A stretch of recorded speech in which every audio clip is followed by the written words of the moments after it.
The lecture hall lights flickered for half a second, and that was the only warning I got. I was sitting in the third row of Xenobiology 210, my stylus resting on a blank data slate, when the air beside me shifted. I felt it before I understood it. A pressure wave, the kind you feel when something large moves fast in a small space. Then the chair beside me screeched against the floor, and Korath Vess was standing over me. His 4 eyes narrowed, his shoulder plates flexed out to twice their resting width. I did not move at first, not because I was afraid, because my mind was still finishing the sentence it had been writing about atmospheric composition on a moon called Ressa Prime, and it took my brain a fraction of a second to catch up with what my eyes were already reporting. Korath Vess was a Dreven, and Drevens do not do subtlety. Standing close to 2.5 meters tall, built like a slab of reinforced alloy wrapped in gray hide, he had spent the last 4 months finding small ways to remind me that humans were, in his words, soft-shelled little things that talked too much and hit too little. He had bumped my shoulder in hallways. He had knocked my books from my hands twice, always managing to look like it was an accident to any professor who happened to glance over. He had made comments in that low, rasping Dreven accent about how humans were let into this academy as a courtesy, not because we belonged. I had ignored all of it, not out of fear, but out of strategy. In a school with over 40 species, most of them physically larger than me, reacting to every provocation would have made me a target for every bully looking to make a name for himself.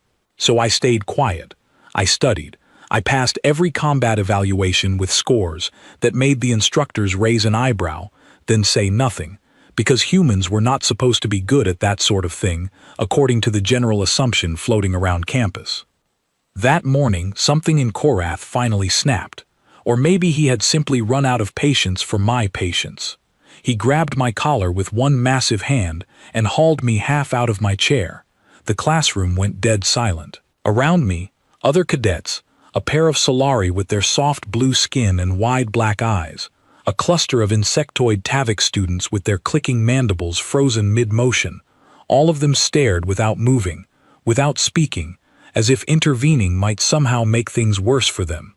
Professor Ilian Sora, our Solari xenobiology instructor, stood at the front of the room with a data pointer still raised, her mouth slightly open, caught in that terrible pause adults sometimes have when violence erupts faster than authority can respond.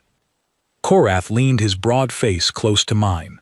His breath smelled like ozone and something metallic. "You do not belong here, human," he said, his voice a low growl that seemed to vibrate through my chest. "I am going to make sure everyone remembers that today." I looked at his hand fisted in my collar. I looked at his eyes, all 4 of them locked onto my face, waiting for the fear he expected to see. He did not find it. What he found instead was a strange stillness, the kind that comes not from courage exactly, but from calculation.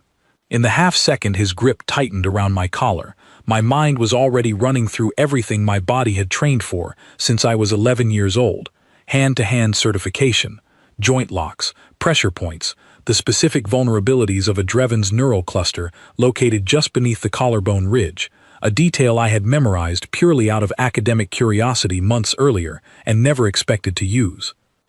He shoved. My chair toppled backward and I let it, using the fall to roll my shoulder and come up onto one knee instead of my back, the way I had drilled 1,000 times in a gym half a galaxy away from this room. The classroom gasped. Someone's data slate clattered to the floor. Korath grinned, mistaking my recovery for panic rather than preparation. He stepped forward, raising a hand the size of a dinner plate. That was the last mistake he made standing up. I do not remember consciously deciding to move. I remember the room narrowing to a single point of focus, the way it always did in training, my peripheral vision fading until there was only him, his center of mass, his weight distribution, the half-second gap between his intention and his action. I stepped inside his reach instead of away from it, which nobody in that room expected, least of all him. My palm struck the base of his throat, not hard enough to cause real damage, but precisely enough to interrupt his balance and his breath at the same moment. He staggered. I used that half-second to drop low and drive my shoulder into his midsection, redirecting all that towering mass sideways instead of down onto me. Korath Vess, a cadet who outweighed me by what must have been 150 pounds, who had spent his whole life being the strongest thing in any room he entered, hit the floor of that lecture hall with a crash that rattled the desks. The silence afterward was so complete I could hear my own pulse. I stood over him, breathing hard but steady, my collar still crooked from where he had grabbed it, and for the first time since I had arrived at this academy, nobody in that room was looking at me like I was small. Professor Sora finally moved, stepping down from the platform with her data pointer forgotten in her hand, her wide black eyes flicking between Korath on the floor and me standing above him. Around the room, cadets who had not dared breathe were now leaning forward in their seats, whispering to each other in 6 different languages, all of them saying some version of the same thing. "Did you see that?" I did not answer anyone. I bent down, picked up my fallen data slate, and set it back on my desk with hands that were only shaking a little. Korath groaned and pushed himself up onto one elbow, his 4 eyes blinking hard, focusing on me with something that had not been there a minute earlier. Not the contempt from before. Something closer to confusion, maybe even the beginning of respect he would never openly admit to. "You hit like a Dreven," he rasped, one hand pressed to his throat. "I hit like someone who is done being underestimated," I said.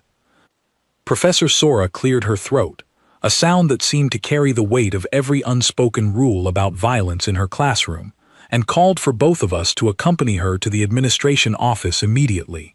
As she said it, I noticed her eyes lingering on me a moment longer than they lingered on Korath, and I understood, even then, that whatever came next would not be simple. Because in that room, an alien had attacked a human expecting no resistance, and instead, he had found out exactly how wrong that expectation was. I picked up my satchel, straightened my jacket, and walked toward the door without looking back at the whispers following me out. Whatever happened next, in the offices, in the hallways, in the quiet judgments of 40 different species trying to decide what they had just witnessed, I already knew one thing for certain.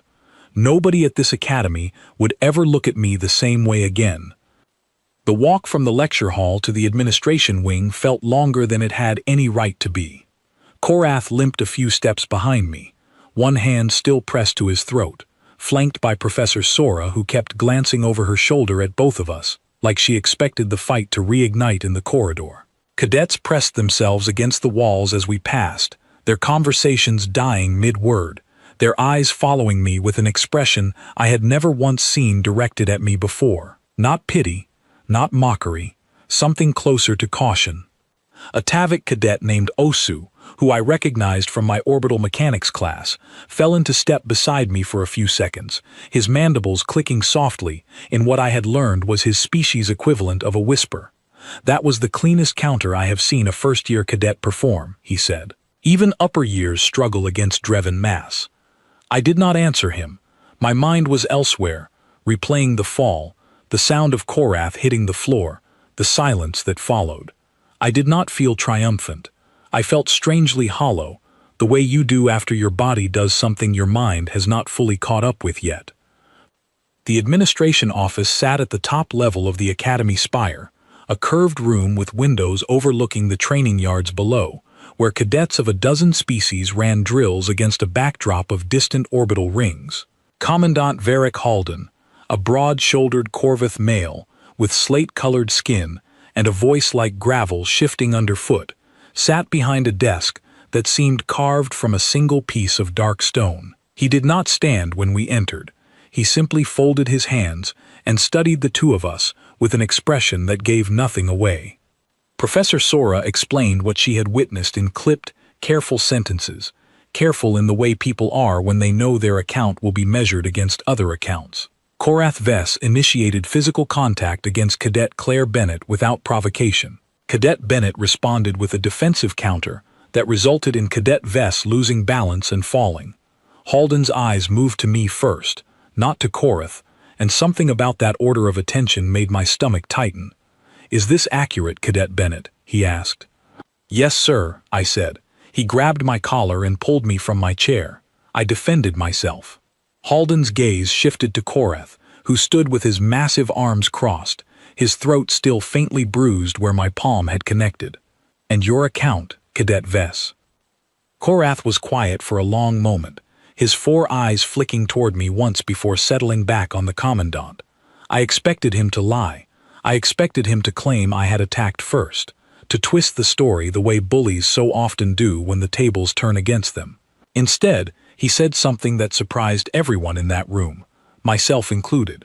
"She defended herself," he admitted, his rasping voice quieter than I had ever heard it. "I underestimated her. That is the truth of it." Halden's expression did not change, but I noticed his fingers tap once against the stone desk, a small motion that somehow conveyed more than any words could have. "This is not the first report I have received about Cadet Vess and his conduct towards smaller species cadets," he said finally, his eyes sliding to a data display embedded in his desk. "There are 3 prior incidents logged against you, Cadet Vess, none of which resulted in formal discipline because none of the involved parties were willing to file a complaint." I felt something cold settle in my chest at that. 3 prior incidents. 3 other cadets, presumably smaller, presumably less prepared than I had been, who had endured whatever Korath dished out and said nothing, either out of fear or out of the same calculation I had made for months, the belief that silence was safer than confrontation. Halden turned his attention fully to me now, his gravel voice taking on a weight I had not expected. "Cadet Bennett, your combat evaluation scores are the highest recorded for a first-year human cadet in this academy's history. I confess I found the numbers difficult to credit when I first reviewed them. I no longer find them difficult to credit. I did not know how to respond to that, so I said nothing, standing straight, my hands folded behind my back the way we had been trained to stand before ranking officers. "There will be a formal hearing," Halden continued. "Given the severity of the physical altercation and the prior pattern of behavior now on record, this cannot be resolved with a simple reprimand. Cadet Vess, you are suspended from active classes pending review. Cadet Bennett, you will be asked to give testimony, along with any other cadets who wish to come forward regarding similar incidents." Korath's shoulders sagged slightly at the word suspended, the first sign of genuine emotion I had seen from him that was not aggression or contempt. For a species that measured worth, almost entirely through physical standing among peers, suspension carried a weight I could only partially understand. As we were dismissed from the office, Professor Sora lingered behind to speak privately with the commandant, and Korath and I found ourselves walking the same corridor back toward the dormitory wings, an uncomfortable silence stretching between us. "I did not think a human could do that," he said eventually, not looking at me. "Do what?" I asked. "Move like that, fight like that, recover from a fall and turn it into an advantage in under a second. I have trained against driven opponents twice my size who could not manage that." I studied him for a moment, this creature who had spent 4 months treating me like something beneath his notice, now walking beside me with something that almost resembled humility. "Humans are not weak," I said. "We have just learned to choose our moments."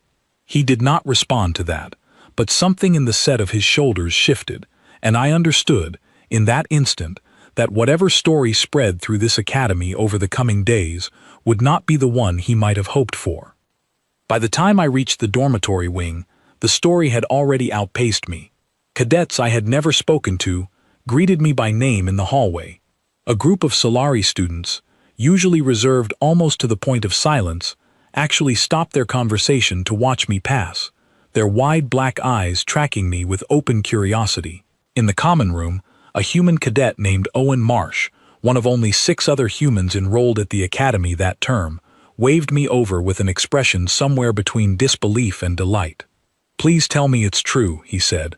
"Please tell me you put Vess on the floor in the middle of xenobiology."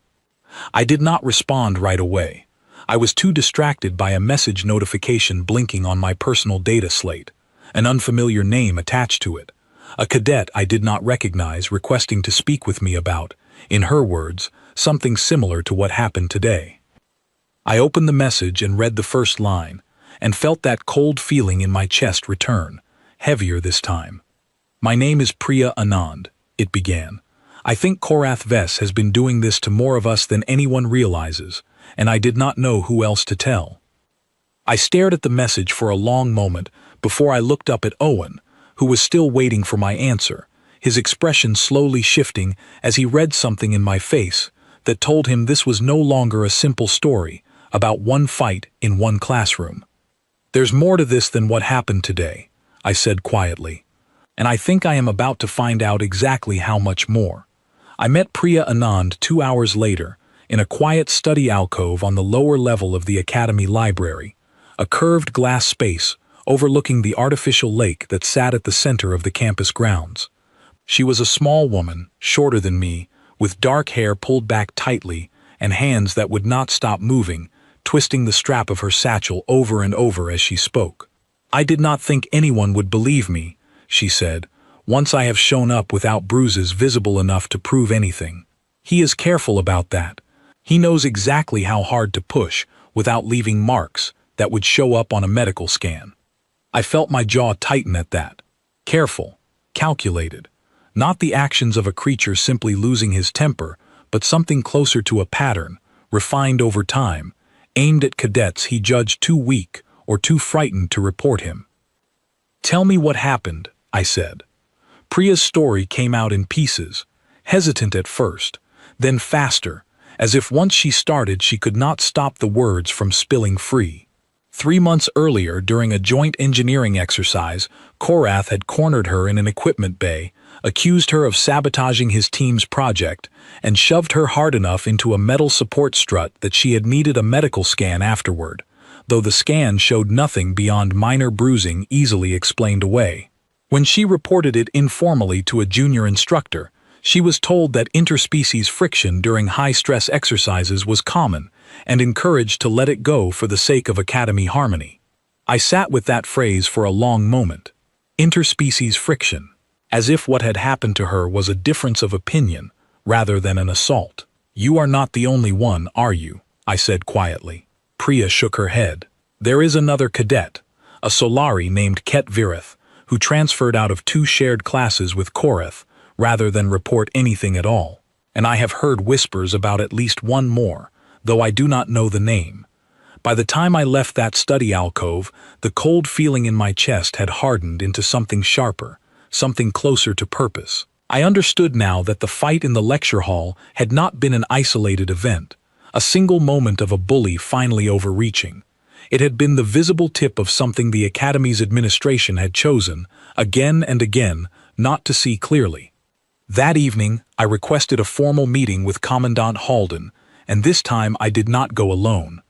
Priya came with me, along with Ket Virith, the Solari cadet whose name Priya had mentioned, a slender being with pale lavender skin and eyes that seemed permanently narrowed against some remembered discomfort. Owen Marsh insisted on accompanying us as well, not to testify, since he had no direct experience with Korath, but simply to stand in the hallway outside the office, as he put it, in case anyone needed a friendly face afterward. Halden received the 3 of us in his office with the same unreadable expression he had worn earlier that day, though I noticed his gaze sharpen slightly when Priya and Ket introduced themselves and began, slowly at first, to lay out their own experiences. Ket's account, when it finally came, was the hardest to hear. Korath had not simply pushed or shoved him. He had cornered Ket after a training exercise, isolated from any witnesses, and made it clear through implication and physical intimidation that any report of his behavior would result in consequences far worse than what had already occurred. Ket had spent the better part of 2 months rearranging his entire class schedule simply to avoid being in the same room as Korath Ves, sacrificing coursework he had been passionate about in the process. Halden listened to all of this without interrupting, his stone-colored fingers occasionally tapping against the data display embedded in his desk, cataloging each detail as it was spoken. When Ket finished, the room fell into a heavy silence, the kind that seems to press against your ears. "This is a significant escalation from what I understood this morning," Halden said finally. "A single altercation is a disciplinary matter, a pattern of intimidation deliberately concealed from staff, spanning multiple victims across multiple species, is something else entirely. I stepped forward then, feeling the weight of the moment settle onto my shoulders in a way I had not expected. "With respect, Commandant," I said, "this pattern was not entirely concealed. Priya attempted to report an incident 3 months ago and was told to consider it interspecies friction.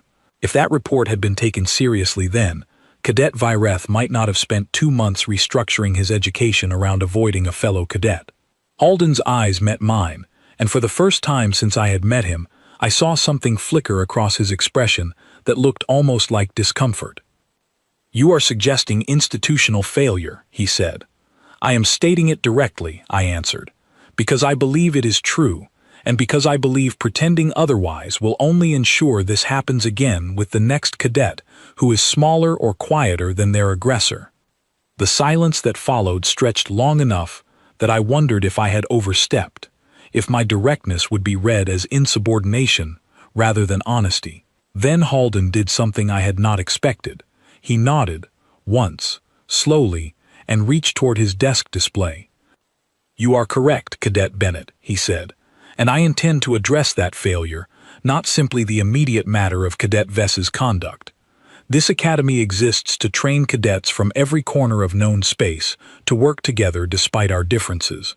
That mission fails entirely if smaller or quieter cadets learn that reporting harm is pointless." Over the following 2 days, the investigation widened far beyond what I had anticipated. Instructors who had previously dismissed complaints as friction were formally interviewed about their handling of prior reports. A pattern emerged that was uglier than even Priya or Ket had fully realized. 3 additional cadets from smaller statured species came forward once word spread that the academy was finally taking the matter seriously, each with their own account of intimidation, isolation, or quiet physical dominance exercised by Korath Vess over the preceding year. I found myself, somewhat to my own surprise, becoming a kind of unofficial point of contact for cadets who were still hesitant to approach administration directly. Word had spread quickly through the dormitory wings about what had happened in the lecture hall, and with it, an odd kind of trust had formed around me, as if my willingness to fight back had given others permission to speak up about experiences they had been carrying alone. Not everyone reacted well to this shift. On the 3rd day after the incident, I was crossing the central courtyard toward the training yards when I found my path blocked by 2 other Dreven cadets, both nearly as large as Korath himself, their broad faces set into expressions of open hostility. "You have caused a great deal of trouble for our clanmate," the larger of the 2 said, his voice carrying the same low rasp I had come to associate with his species. "Korath Vess comes from a respected lineage. His suspension brings shame to more than just himself." I stood my ground, feeling the familiar narrowing of focus that had carried me through the fight in the lecture hall, though this time there were 2 opponents instead of 1, and the training yard around us had gone quiet as passing cadets slowed to watch the confrontation unfold. "He attacked me without provocation," I said evenly, "and he intimidated at least 4 other cadets before that. If that brings shame to his lineage, the shame belongs to his choices, not to mine." The second Dreven stepped closer, close enough that I could smell the same faint ozone scent that had clung to Korath during our fight, and for a moment I genuinely believed I was about to face a second physical confrontation in the same week, this one with worse odds than the first. Then a voice cut through the tension, sharp and commanding, and I turned to see Commandant Halden himself crossing the courtyard, his stone-gray features set into an expression that made even the 2 massive Dreven cadets take an involuntary step back. "Is there a reason the 2 of you are blocking a fellow cadet's path in my training yard?" he asked, his gravel voice carrying easily across the open space. The larger Dreven straightened, some old instinct toward hierarchy overriding his anger. "We were simply discussing matters of clan honor with Cadet Bennett, sir. Discuss them somewhere that does not involve cornering a single cadet with 2 of you standing over her," Halden said flatly, "or I will add your names to a growing list of cadets I am reviewing for conduct unbecoming an academy representative." The 2 Drevens exchanged a glance, then stepped aside without further comment, though the larger one's eyes lingered on me for a moment longer, a silent promise of unfinished business that made the hair on my arms rise even after they had walked away. Halden watched them go before turning to me, his expression unreadable once again. "This will not be the last resistance you face, Cadet Bennett," he said. "Some cadets, and unfortunately some instructors, will see what happened as a threat to an established order rather than a correction of injustice. You should prepare yourself for that." "I appreciate the warning, sir," I said, "but I would rather face resistance for having done the right thing than comfort for having stayed silent."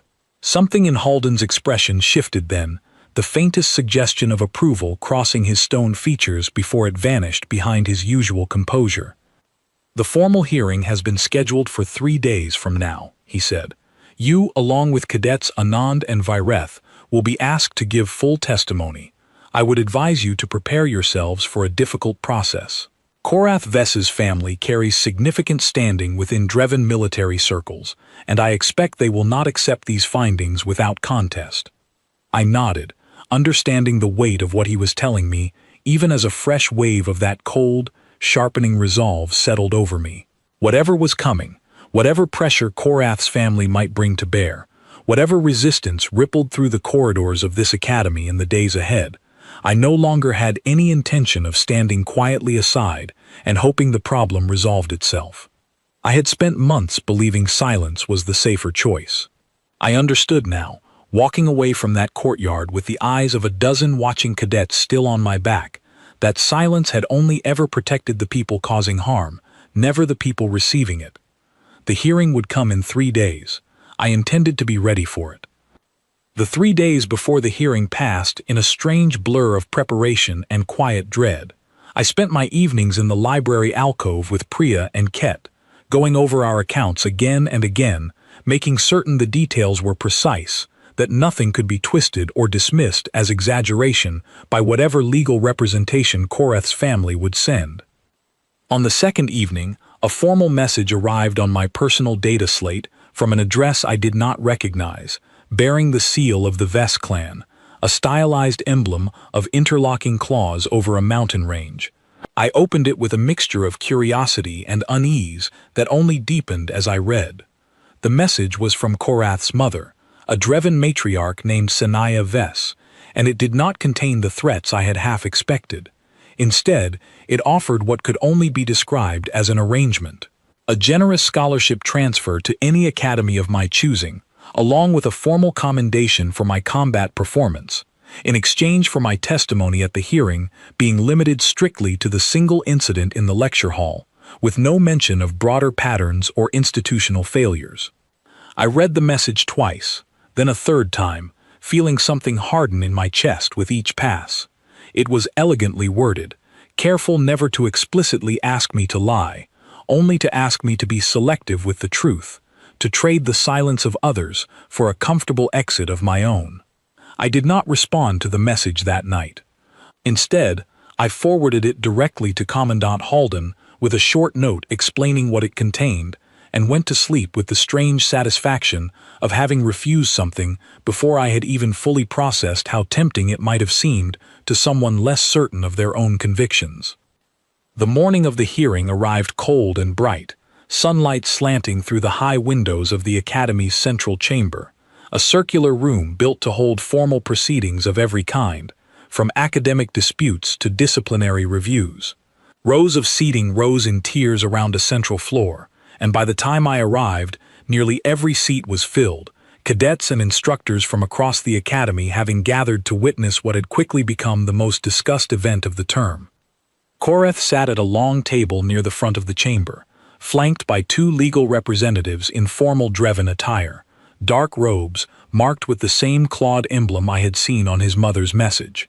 His mother herself sat directly behind him, a tall, imposing figure whose 4 eyes tracked me the moment I entered the room, though her expression revealed nothing. Commandant Halden presided from an elevated seat at the chamber's center, flanked by 2 other senior instructors I did not recognize, presumably brought in to ensure impartiality, given his own prior involvement in the investigation. The proceedings opened with a formal reading of the charges. cataloging not just the initial altercation, but the pattern of intimidation that had since come to light, involving Priya, Ket, and 3 additional cadets whose accounts had been gathered in the preceding days. As the list grew longer, I watched Korath's posture shift in his seat, his broad shoulders curling inward slightly, whether from shame or simple discomfort at having his conduct laid bare before the entire academy, I could not say for certain. When it came time for testimony, I was called first. I walked to the center of the chamber floor with my heart beating steadily, no longer the frantic pulse of that first moment in the lecture hall, but something calmer, more deliberate. I recounted the incident exactly as it had happened, the grip on my collar, the words he had spoken, the fall, the counter, the silence afterward. I did not embellish. I did not need to. The truth, spoken plainly, carried its own weight in that room. One of Korath's legal representatives rose to question me once I had finished, a sharp-featured Dreven male whose tone carried an edge of practiced condescension. "Cadet Bennett," he began, "is it not true that your response to Cadet Vess's actions resulted in physical injury to him, injury which one might argue exceeded the necessity of simple self-defense?" I met his gaze without flinching. My response was proportional to the threat presented by a cadet outweighing me by a significant margin, delivered in a manner designed to end the confrontation as quickly as possible with minimal harm. Had I wished to cause serious injury, I assure you the outcome would have looked considerably different. A ripple of quiet reaction moved through the tiered seating at that, something between amusement and surprise, and I saw the representative's confidence falter slightly before he pressed on with a different line of questioning, this one aimed at suggesting that my willingness to testify against Korath stemmed from some personal grudge rather than genuine concern for other cadets. I answered each question with the same steady calm, refusing to be baited into defensiveness or anger, and by the time I returned to my seat, I could feel the mood of the chamber shifting subtly in a direction that clearly unsettled the Vess family's legal team.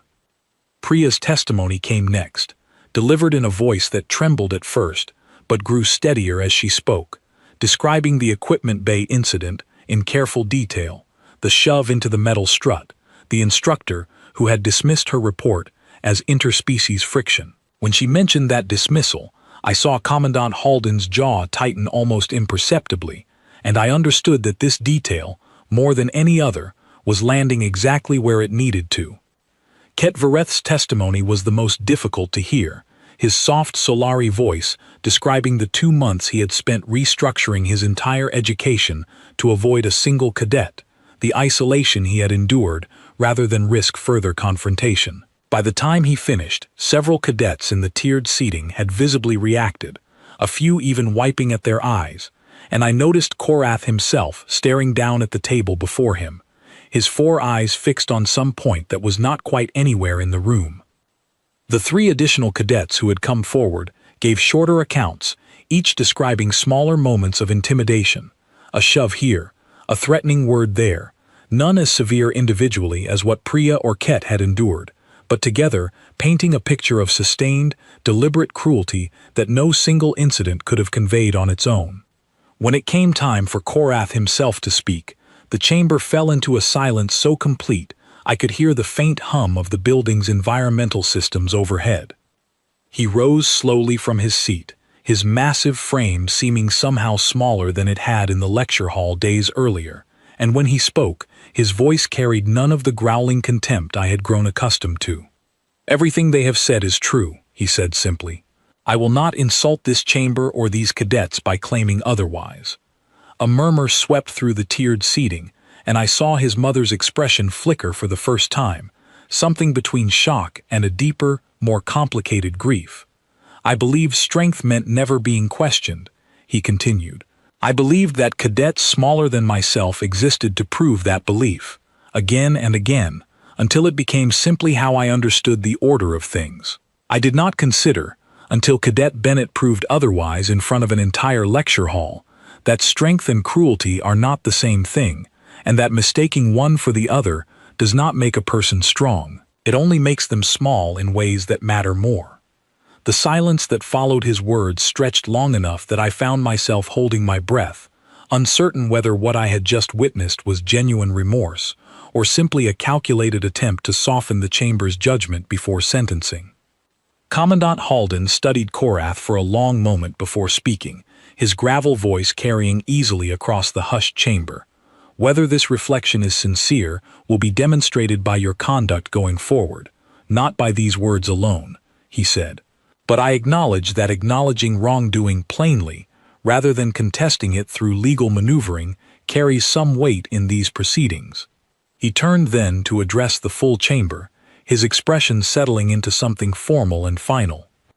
This academy was founded on the principle that species from across known space could learn, train, and grow together despite our differences, provided that difference in size or strength was never mistaken for difference in worth. What has been revealed in these proceedings represents a failure of that principle, both by Cadet Vess individually and by instructors who dismissed early warnings as mere friction rather than genuine harm. I could feel the weight of the entire chamber's attention as he continued, laying out the Academy's findings with a precision that left no room for ambiguity. The pattern of intimidation confirmed, the institutional failures acknowledged, the path forward for both discipline and reform laid out in careful, deliberate terms. Whatever came next, whatever sentence or resolution Halden was about to pronounce, I understood that the hearing itself had already accomplished something larger than any single verdict could capture. The truth, so long buried beneath assumptions about who deserved to be believed and who did not, had finally been spoken plainly, in front of the entire Academy, and no ruling that followed could ever fully put that truth back into hiding again. Commandant Halden delivered the formal verdict after a brief recess, during which the entire chamber sat in a state of restless anticipation, whispered conversations rippling through the tiered seating like static electricity. When he returned to his elevated seat, the room fell silent almost instantly, as if everyone present understood that whatever came next would ripple far beyond the walls of that chamber. "Cadet Korath Vess," he began, his gravel voice carrying an authority that seemed to fill every corner of the room. "You are found to have engaged in a sustained pattern of physical intimidation against multiple cadets across a period exceeding one academic term, culminating in a direct physical assault against Cadet Claire Bennett. Your public acknowledgement of these actions has been noted and will be considered in determining the terms of your continued enrollment, but it does not erase the harm already inflicted." He paused, letting the weight of his words settle before continuing. "You are suspended from all Academy activities for the remainder of this term, effective immediately, and reinstatement will be contingent upon successful completion of a formal conduct review program alongside direct restitution to each cadet you have harmed, in whatever form those cadets deem appropriate and the Academy deems reasonable." Korath's shoulders sagged at the words, though he did not protest, did not argue, simply nodded once, and remained standing at attention as Halden's judgment continued to unfold. "Furthermore," Halden said, turning his attention to the instructors seated among the observers, "this hearing has revealed a troubling pattern of dismissal regarding early reports of misconduct, most notably the characterization of a documented assault as, in the words of the reporting officer at the time, interspecies friction. Effective immediately, all instructional staff will undergo a review of reporting protocols, and a new Office of Cadet Advocacy will be established, staffed by representatives from each major species population currently enrolled, to ensure that future reports receive the serious consideration they deserve, regardless of the relative size or standing of the cadets involved."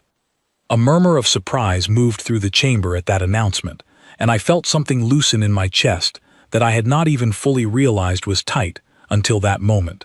This was not simply a punishment handed down to one cadet. This was the beginning of something larger, a genuine acknowledgement that the system itself had failed, and a genuine attempt to repair it. Halden's gaze found mine across the chamber floor, and for a brief moment, something like respect passed between us, unspoken but unmistakable. "Cadet Bennett," he said, addressing me directly now, "your conduct throughout this matter, from the initial incident through your testimony today, reflects values this academy claims to uphold, but has not always successfully protected. I commend you for your restraint under provocation, and equally for your refusal to remain silent once the full scope of the pattern became clear. I felt heat rise in my cheeks at the public praise, unused to this kind of attention after months of deliberately avoiding it, but I held Halden's gaze and offered a small nod of acknowledgement rather than looking away. The hearing adjourned shortly after, and the chamber emptied slowly, cadets clustering in small groups in the corridors outside, their conversations no longer hushed but animated, energized by what they had witnessed. I found myself surrounded almost immediately by cadets I barely knew, offering words of support, asking questions about the training techniques I had used, some even asking, half joking and half serious, whether I would be willing to run informal self-defense sessions for smaller-statured cadets who wanted to feel less vulnerable in a school full of species several times their size. Priya found me in the crowd, her earlier nervousness replaced by something brighter, more settled, as if speaking her account aloud in that chamber had lifted a weight she had been carrying for months without fully realizing its size. "Thank you," she said simply, "for not letting my message go unanswered." "Thank you for trusting me with it," I answered. Ket Virith approached more quietly, his pale lavender features arranged into an expression I had not seen on him before, something like the early stages of ease after prolonged tension. "I will be returning to my original class schedule next term," he said. I had not realized how much smaller my life had become until today, watching it get some of its space back. I told him I was glad, and meant it fully, watching him walk away with a straighter posture than I had ever seen him carry before. In the days that followed, the ripple effects of the hearing spread through the academy in ways I had not fully anticipated. The new Office of Cadet Advocacy was established within the week, staffed by representatives who quickly became known among the student body as approachable, willing to listen without dismissing concerns as mere friction between species. Several cadets who had never come forward about their own experiences with other aggressive students, not just Korath, began quietly filing reports, emboldened by the visible proof that the academy was finally willing to take such reports seriously. Owen Marsh took to calling me, half-jokingly, the reason nobody messes with the humans anymore, though I suspected the truth was more complicated than that. It was not that humans had suddenly become feared or untouchable. It was that the assumption underlying so much of the mistreatment, the belief that smaller or physically weaker cadets could be pushed around without consequence, had been publicly and thoroughly dismantled in front of the entire academy. Korath himself I encountered only once more before the end of the term, in a quiet corridor near the training yards, where he was collecting personal items from a locker assigned to suspended cadets. He looked smaller somehow, not physically. His broad frame remained as imposing as ever, but in the way he carried himself, shoulders less squared, gaze less certain. "I did not expect this outcome," he said, when he noticed me passing. "Not the suspension, not the conduct review. I expected either nothing, the way it has always gone before, or perhaps a formal reprimand that would have embarrassed my family without truly costing me anything." "What did you expect from me, specifically?" I asked, genuinely curious. "I expected you to remain quiet," he admitted, "as you had for months before that day in the lecture hall. I miscalculated everything about you, from your capability in that classroom to your willingness to speak afterward."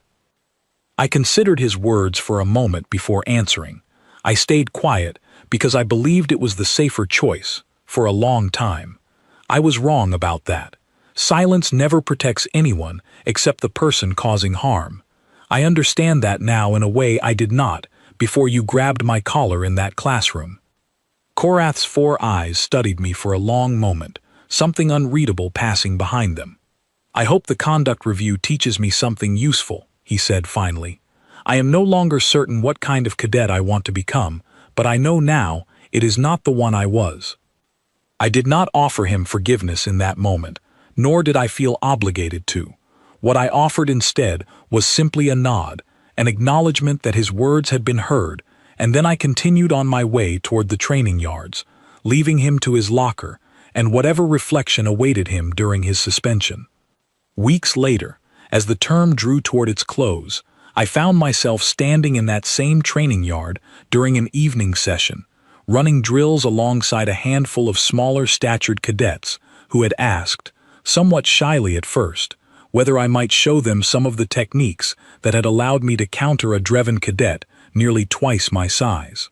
Priya was among them, along with 2 Tavik cadets and a small-statured Corvith student who moved with surprising quickness, despite his species' usual reputation for sturdy, unhurried movement.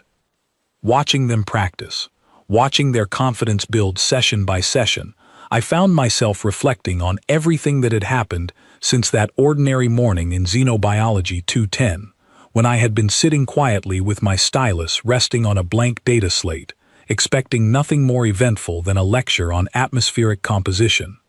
I had spent months believing that the safest path through an academy full of species larger and stronger than myself was invisibility, the careful avoidance of any attention that might mark me as a target. I understood now that invisibility had never actually protected me. It had simply delayed the moment when someone larger and more confident than myself decided my silence meant permission. What had changed everything was not simply the fight itself, though I would not pretend the physical outcome of that confrontation had not mattered. What had truly changed everything was the choice that followed, the decision to speak plainly in front of an entire academy rather than accept a quiet, comfortable exit that would have left Priya, Ket, and others without any acknowledgement of what they had endured.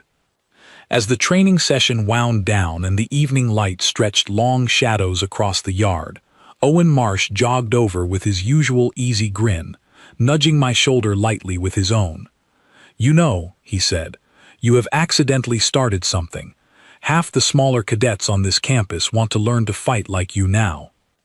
"I am not certain fighting is really the point," I answered, watching Priya execute a clean, controlled counter against a training dummy, her form improving visibly even in the short weeks since we had started these sessions.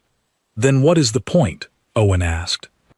I considered the question for a long moment, watching the training yard around me, cadets of a dozen species moving through drills beneath the darkening sky, none of them looking over their shoulders the way so many had before, waiting for the next moment someone larger decided their comfort mattered more than another's safety. "The point," I said finally, "is knowing you do not have to accept being small in ways that matter, even in a world full of people literally larger than you. Strength was never really about size. It was always about the choice to stand up when it counts, and the willingness to keep standing afterward, even when it would be easier to sit back down." Owen considered that for a moment, then nodded slowly, his usual joking manner giving way to something more thoughtful.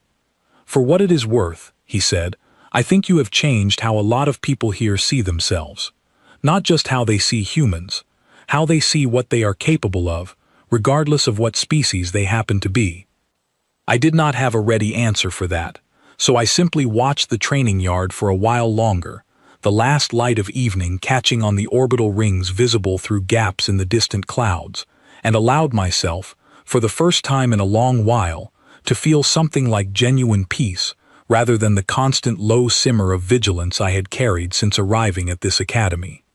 The lecture hall where everything had begun sat quiet now in the evening hours, its rows of empty seats holding no trace of the confrontation that had unfolded there weeks earlier. But something had shifted in that room, and in the corridors beyond it, and in the training yards where cadets once too afraid to speak up now practiced standing their ground without flinching. Korath Vess had attacked me in that classroom, expecting silence, expecting the same quiet compliance he had trained an entire academy to offer him without question. What he found instead was resistance, sharp and immediate, and what followed that resistance was a reckoning neither of us could have fully anticipated on that ordinary morning when I had simply been trying to finish a sentence about atmospheric composition on a distant moon. I closed the training yard gate behind me as the last cadets filtered out into the evening and walked back toward the dormitories beneath a sky full of unfamiliar stars, carrying with me the quiet certainty that whatever came next, At this academy or beyond it, I would never again mistake silence for safety.